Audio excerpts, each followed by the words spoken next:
명상을 해요. 진보한 사람은 어떤 사람일까요? 그런 사람은 아마 사람을 대할 때 너무나 부드럽고 아주 온화하게 대할 것입니다. 왜 그러냐? 그 사람은 인과를 너무나 잘 알거든요. 진보된 사람은 첫째, 가장 먼저 알게 되는 것이 인과이기 때문에 그렇습니다.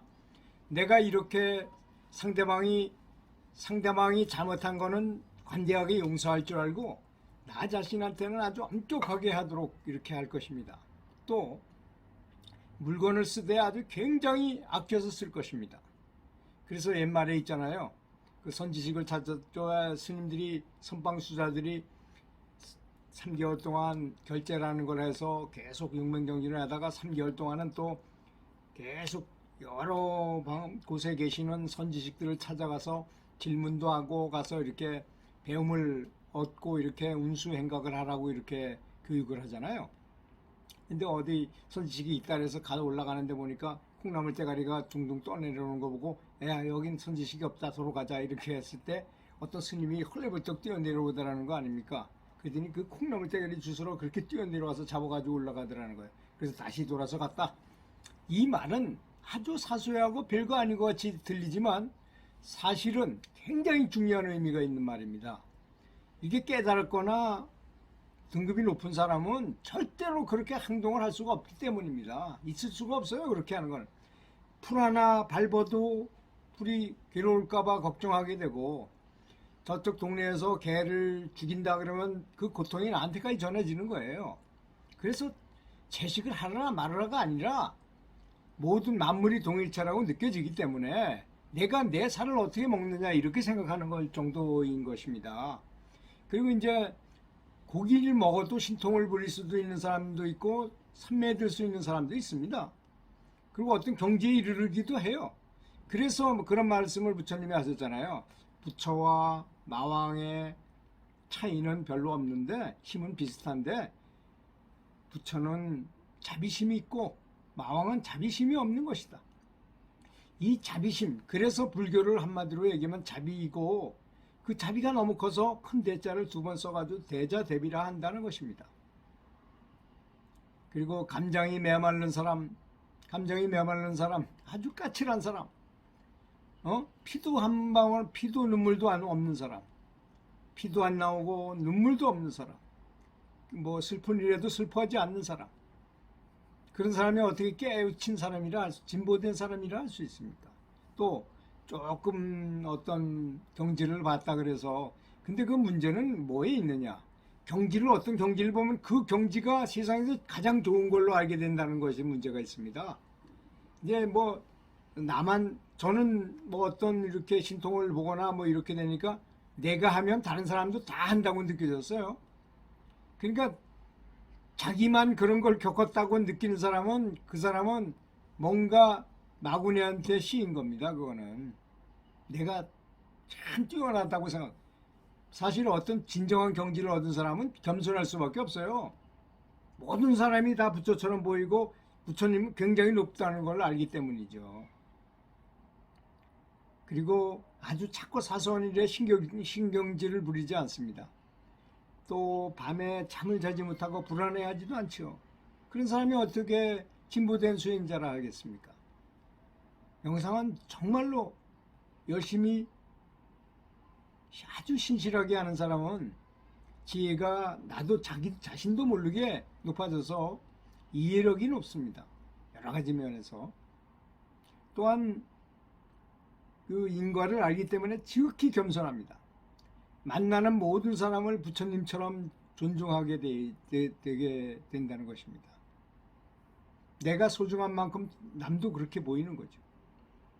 어떤 수행자들은 자기가 완전 채식을 하고 비건 채식을 한다고 고기 먹는 사람을 아주 정말 개무시하는 사람도 있는 것 같더라고요. 그건 있을 수 없는 일입니다. 우리도 만약에 이런 스승한테 제대로 교육을 받지 않았으면 그대로 옛날처럼 고기 먹고 있었을지도 모르는 거 아닙니까? 저는 가끔씩 가다 눈물을 흘려요. 제가 다행히 채식하고 있구나. 다행히 물건을 아끼고 있구나. 다행히 내가 다른 사람을 거만하지 않고 사람을 진심으로 존중할 수 있는 마음을 갖게 됐구나. 라고 아주 천만다행으로 생각하게 되더라고요. 그래서 자기 자신에게 되는 아주 지극히 냉정하고 매정하게 대하고 남에게는 반대로 관대하게 용서하고 잘 대해줘야 될 것입니다. 이제 부부의 연은 뭐 만생을 서로 같이 뭐 만겁의 인연이 있어야지 부부가 된다고 말하는데, 부부가 서로 부정을 저지르거나 잘못했다 하더라도 관대하게 용서할 수고 내가 참을 수 있다는 거 아니, 참을 수 있어야지만 관대하게 용서할 수 있는 거 아닙니까? 만약에 뭐 마누라가 바람을 피웠다, 남편이 바람을 피웠다 하더라도 바람 피우는 거 그거 우리가 볼 때 굉장히 극심보 대단한 것 같지만 별거 아닙니다. 다른 사람하고 악수하는 거나 다른 사람하고 무슨 관계를 했다 하더라도 그것이 무슨 그렇게 대단한 것입니까? 인과를 안다면.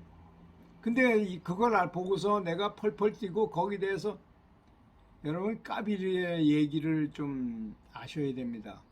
까비르라는 인도에 있던 그 아주 늙어 죽을 때까지도 제자들이 그렇게 많고 보시도 많이 했는데도 보시를 하나도 받지 않고 늘 그 직공 면직물 짜는 직공 그 일을 하면서 평생을 살았던 사람인데요. 집에 손님이 많이 오니까 쌀이 떨어졌어요.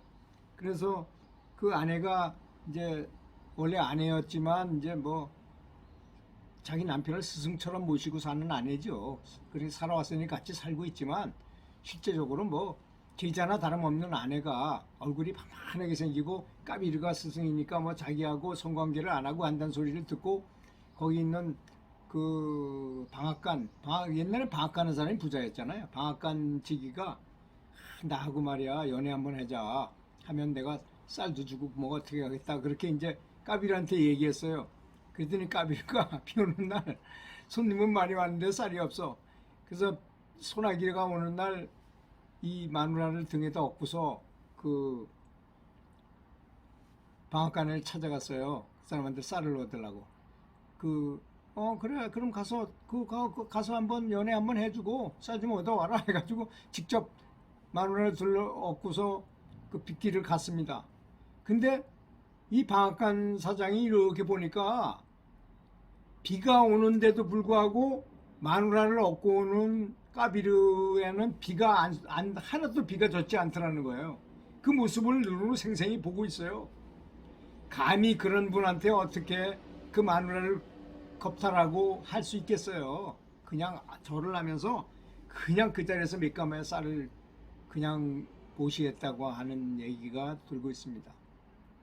그렇게 이 인생에서 어떤 현상을 만나게 되면 얼마나 내가 참을 수 있고 얼마나 인욕할 수 있고 또 잘못된 사람을 용서할 수 있는가, 이런 것이 굉장히 중요한 요소라는 것을 잘 알고 우리는 실행을 해야 되겠다는 생각이 듭니다. 결코 수행해서 어떤 경지를 얻었다고 자기 우쭐대거나 다른 사람을 가르치려고 너무 그런다거나 다른 사람이 잘못된 점을 고치려고 훈계를 한다거나, 이건 정말 어리석은 생각입니다. 깨달은 사람일수록 말이 없고 다른 사람이 잘 됐든 잘못했던 것에 그렇게 비판하거나 험담하지 않습니다. 이 점을 명심하시고 이렇게 구업을, 사실 그 법구경에 보면 모든 화는 입으로부터, 그래서 정구업 진언을 많이 부르잖아요. 정구업 진언 천년을 외우면 뭐합니까? 말을 정말 부드럽고 온화하게 해야 되겠죠. 정말로 그거는 마음에서부터, 말이라는 건 마음의 생각에서부터 우러나는 거기 때문에 생각을 자비스럽게 항상 감사한 마음을 갖고 해야 된다고 생각합니다. 들어주셔서 감사합니다.